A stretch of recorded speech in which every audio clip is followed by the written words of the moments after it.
My husband started going to church again. Every Sunday, he sits in the front row. Never missed service. You're probably thinking that's beautiful. Your prayers were answered. You're wrong. He hadn't stepped in a church in 3 years, refused every invitation, said he was done with religion. Then she showed up, Reverend Florine. Young, gorgeous, the kind of woman that makes men remember they have somewhere to be on Sunday morning. And suddenly my husband couldn't get to church early enough. Him and every other married man in our neighborhood, all sitting close to the front, all watching her. I saw his text to her, "I've been thinking about you." And that's when I knew my marriage was about to explode. The first Sunday it happened, Grace didn't think much of it. Her husband Daniel woke up at 6:15 inches the morning, showered, dressed in his best shirt, and left the house before she'd even finished making breakfast. She stood at the kitchen window watching his car pull out of the driveway and thought, well, that's strange. Daniel hadn't been to church in almost 3 years. Not since the Sunday Pastor Joshua preached for 2 hours straight about financial accountability and Daniel walked out halfway through, muttering something about hypocrisy and never going back. And he meant it. For 34 months, Daniel kept that promise to himself. Pastor Joshua visited their home personally, twice, sat in their living room, drank Grace's tea, and practically begged Daniel to return. Daniel always said the same thing. When God gives me a reason, I'll come back. Grace had stopped asking, stopped hoping, just went to church alone every Sunday, sat in their usual spot in the third row, and prayed quietly for her husband's return. She never imagined the reason God would send would look like Reverend Florine. The new Reverend arrived in their small community of Maplewood in early September.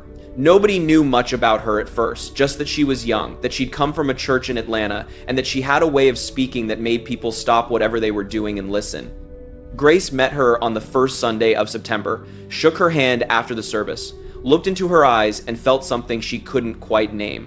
Reverend Florine was beautiful. There was no other word for it. Not in a flashy or obvious way, but the kind of beautiful that stays with you after you've left the room. Tall, graceful, with dark skin that caught the light like something warm was burning inside her. And when she preached, the whole church went quiet, even the children. Grace drove home that first Sunday thinking about her, thinking about the message, thinking about how different everything felt with this new woman at the front of the church. She didn't know then that her husband had also been thinking about Reverend Florine, just for very different reasons. By the third Sunday, Grace started noticing things, small things at first. The way Daniel checked the time on Saturday night, making sure his alarm was set. The way he ironed his shirt the evening before instead of rushing in the morning. The way he asked casually, almost too casually, what time the service started. "It starts at 8, Grace said, same as always." "Right," Daniel said. "Right." He was already in the car by 7:40. Grace told herself it was good, her prayers were being answered, her husband was coming back to God, she should be grateful, she was grateful. But something small and quiet in her chest kept asking questions she didn't want to answer. She pushed those questions down, sat beside Daniel in the front row, listened to Reverend Florine preach about love, about faithfulness, about the sacred promise between husband and wife, and she watched her husband's eyes never leave the Reverend's face. It was Sister Margaret who first said the words out loud. Sister Margaret was 67 years old, had been in this church for 40 years, and had absolutely no filter between her thoughts and her mouth. She pulled Grace aside after the fourth Sunday service, held her hand, looked at her with those sharp old eyes that had seen everything. "Baby," she said quietly, "you need to watch that man of yours." Grace felt cold. "What are you talking about?" "I've been in this church a long time," Sister Margaret said. "I've seen what I've seen. Your husband isn't sitting in the front row because he found Jesus." Grace pulled her hand away, said Sister Margaret was imagining things, said Daniel had simply found renewed faith, said she needed to get home and start lunch. She walked to the car with a straight back and a calm face, but her hands were shaking on the steering wheel all the way home. She started paying attention differently after that. Not just to Daniel, to everything. She noticed that it wasn't only Daniel who had returned to church since Reverend Florine arrived. It was Michael Thompson from down the street and Robert Adeyemi from the blue house on the corner, and Samuel Park, whose wife had complained for years that he'd rather watch football than hear the word of God. All of them, back in church, sitting close to the front, all of them watching Reverend Florine with that same look. Grace mentioned it to her friend Patricia one Tuesday evening over coffee. Men suddenly finding God again. You don't think it's strange? Yeah, I've noticed. It's more than strange. You've noticed too? Patricia said immediately, leaning forward. I told my husband Raymond the same thing. All these men suddenly finding God again. You don't think it's strange? I don't know what I think, Grace said, honestly. I'll tell you what I think, Patricia said. That woman is too beautiful to be standing in front of other people's husbands every Sunday morning. That's what I think. Grace drove home that night with Patricia's words sitting heavy in her stomach. She told herself she was being foolish, jealous and foolish. Reverend Florine was a woman of God, a pastor, a spiritual leader. Good people don't think bad things about women of God. So Grace stopped thinking and pretended everything was fine until the Wednesday night she looked at her husband's phone. She hadn't planned to look. She would say that to herself 100 times after. She hadn't been searching for anything. The phone was on the kitchen counter. It buzzed. Grace glanced down automatically the way anyone would. The preview showed just enough. I keep thinking about what you said on Sunday. You understood me in a way that... The screen went dark. Grace stood completely still. Her heart was beating so hard she could feel it in her throat. She picked up the phone. It was locked. She didn't know Daniel's passcode. She put the phone back down, exactly where it was, went to the bedroom, sat on the edge of the bed. She sat there for 2 hours. When Daniel came home that evening, she watched his face carefully. He came in, kissed her cheek, asked what was for dinner. Normal. Completely normal. He picked up his phone from the counter without looking at her, went to the bathroom for 15 minutes. When he came out, he was smiling. That soft, private smile that people wear when they've just read something that pleased them. Grace smiled back and decided what she was going to do. The next Sunday, Grace arrived at church 30 minutes early. She told Daniel she wanted to help set up chairs. He believed her because she had never given him a reason not to believe her. She found Reverend Florine in the small office behind the pulpit, knocked on the open door. The Reverend looked up from her Bible. Sister Grace, you're here early. I wanted to speak with you, Grace said. If you have a moment, of course, come in. Grace sat down across from the woman her husband had been texting. She looked at her carefully, tried to find guilt on her face, tried to find something that would tell her what she needed to know. Reverend Florine looked back at her with open, warm eyes. What's on your heart? The Reverend asked. And Grace almost laughed, because what was on her heart was the one question she couldn't bring herself to ask. Are you destroying my marriage? Instead, she said, I've been feeling disconnected from my faith lately. I was hoping you could pray with me. Reverend Florine reached across the desk and took her hands, bowed her head and began to pray in a low, sincere voice. And Grace bowed her head too. While she prayed, she looked down, and there on the Reverend's desk, half covered by a folder, she saw a phone. The screen was lit up. She could read the notification clearly. Daniel Harrison, good morning. I've been thinking about you. Grace didn't cry. Not then. She said amen when the prayer ended. She smiled and thanked the Reverend. She walked out of that office and straight to the bathroom and locked the door and stood at the sink, gripping the edges with both hands. She looked at herself in the mirror. Now, she thought, now what? She'd heard this story before. Not her story, other women's stories. Stories she'd listened to with sympathy and outrage and the quiet superiority of a woman who believed it could never happen to her. Her mother had warned her once, had said, Grace, the most dangerous thing a woman can do is assume her marriage is safe. She had nodded like she understood. She hadn't understood at all. She went back out and sat in the front row next to her husband. Listened to Reverend Florine preach about honesty and integrity. She held Daniel's hand the entire service. He thought it was love. It was something else entirely. She went to see Sister Margaret the following Monday. The old woman opened her door, took one look at Grace's face, and stepped back to let her in without a word. Grace sat down and told her everything. The text preview, the office, the message she'd seen on the Reverend's phone. Sister Margaret listened without interrupting. When Grace finished, the old woman was quiet for a long moment. What are you going to do? She asked finally. I don't know, Grace said. A part of me thinks I'm overreacting. Maybe it's nothing. Maybe it's just church conversations that feel personal. Maybe. Stop, Sister Margaret said gently. You're not overreacting. A man texts a woman, I've been thinking about you at 8 in the morning on a Sunday. That's not church conversation. But she's a reverend, and he's a married man. Neither fact changes the other. Grace looked at her hands. I don't want to blow up my family over a suspicion. And I don't want you to watch your marriage burn while you're calling the smoke a misunderstanding. Sister Margaret leaned forward. Do you trust your husband, Grace? Right now, in this moment, looking at everything you've seen, do you trust him? The silence that followed was the loudest answer in the room. She confronted Daniel on a Thursday night. She had spent the entire week planning exactly how she would do it. Calm, measured, no accusations she couldn't prove, no tears, no scenes. The moment he walked through the door, she said, who have you been texting? Daniel stopped. Something moved across his face so fast she almost missed it, but she didn't miss it. What? You heard me.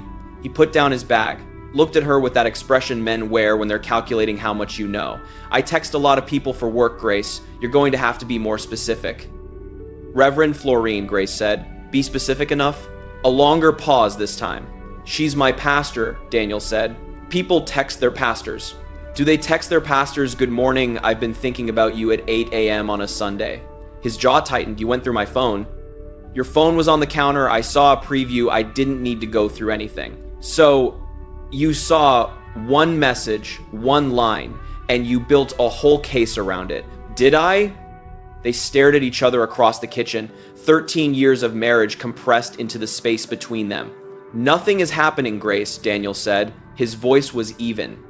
Controlled. She's a spiritual guide. We talk about faith, about purpose, about things I've been struggling with for years that I didn't know how to bring to you. Then why didn't you bring them to me? He didn't answer. That was the answer.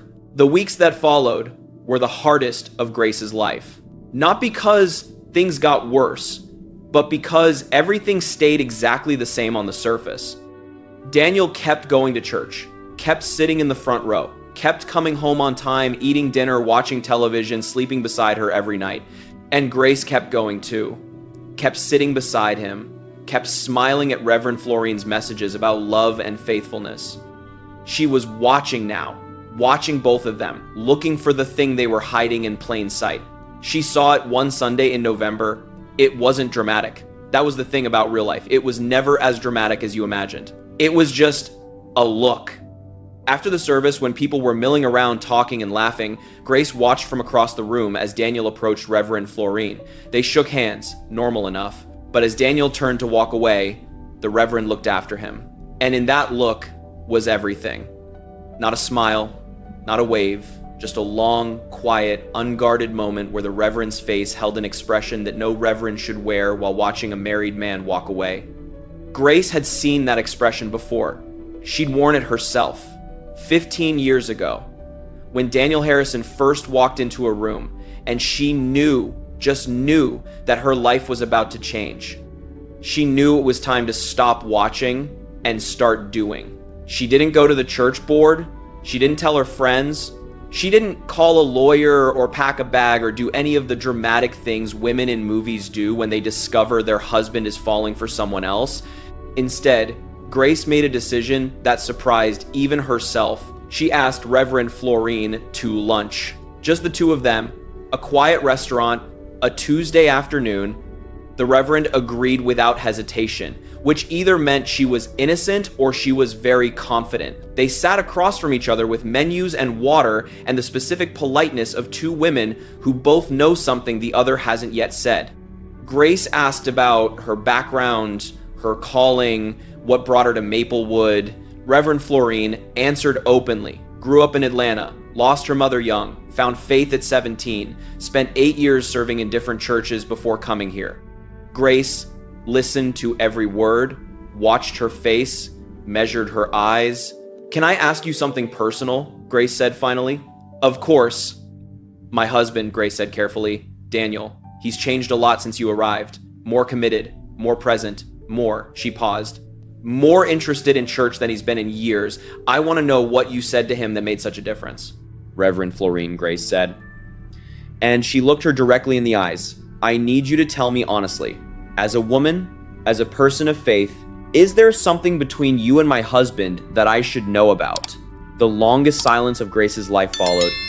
Reverend Florine set down her glass. No, she said, there is nothing between us in the way you're asking. Grace waited, but the Reverend continued, there is something your husband has been keeping from you. Something that has nothing to do with me personally and everything to do with why he's been so drawn to seek guidance. Grace rushed. Tell me. I can't. It's his truth to share. She looked at Grace steadily. But I will tell you this. You need to go home tonight and ask your husband about the year 2019. Ask him what happened in the spring of 2019. Ask him to tell you the truth this time. Grace drove home in silence. 2019. What had happened in 2019? She turned the year over in her mind like a stone. 2019. The year before everything got distant. The year before Daniel stopped sleeping well. The year he first said he didn't want to go to church anymore. She had always assumed those things were connected to stress, to work, to the ordinary weight of middle age pressing down on a marriage. She pulled into her driveway, sat in the car for 10 minutes. Then she went inside, found Daniel in the living room, sat down across from him. Tell me about 2019, she said. Tell me what happened in the spring. His face went completely still. And then, slowly, like a man who had been waiting years for someone to ask the right question, Daniel Harrison opened his mouth and began to tell his wife the truth. The truth was not what Grace expected. It was not another woman, not Reverend Florine, not anyone. It was a phone call Daniel had received in March 2019, a call from a doctor about test results, about a health situation he had been monitoring quietly for over a year. Before that call, he had been diagnosed with an early stage of a serious illness. And he had told no one, not Grace, not his parents, not his closest friends. He had carried it alone for 4 years, treating it quietly, managing it, praying privately in the dark while pretending in the light that everything was fine. The reason he stopped going to church wasn't anger at Pastor Joshua. It was that he couldn't sit in the house of God and pretend he wasn't afraid of dying. And the reason he came back when Reverend Florine arrived was because she had preached one Sunday about the courage it takes to tell the truth to the people who love you most. He had texted her that morning to say, I keep thinking about what you said on Sunday. You understood me in a way that made me want to finally talk. Grace sat across from her husband and listened to 4 years of silence come undone. She understood now. The distance, the guilt, the texts that meant something completely different from what she feared. She cried. He cried. And when the crying stopped, Grace did the only thing she knew to do. She moved from her chair to the couch beside him, took his hand the same way she had on their wedding day, with the same meaning. Why didn't you tell me, she asked. Because you love me, Daniel said, and I didn't want to watch you be afraid. Loving you means being afraid, with you, Grace said. Not instead of you, with you. He pressed his forehead to hers. Outside, the street was quiet. The neighborhood was still. Somewhere down the road, other wives were probably lying awake, asking the same questions Grace had been asking for months. Some of them would find the answers she found. Some wouldn't be so fortunate. But in this house, on this night, a marriage didn't end. It started over. The most painful secrets in a marriage are rarely the ones about other people. They are the ones kept out of love, the ones carried alone to protect the person you love most. And the most dangerous distance between two people isn't created by attraction, it's created by silence. If someone you love has gone quiet, don't assume the worst. Ask the right question, then listen all the way to the end. Did you think it was going where you thought it was going? Drop a comment below. What would you have done in Grace's position? Subscribe for more stories that keep you guessing until the very last word.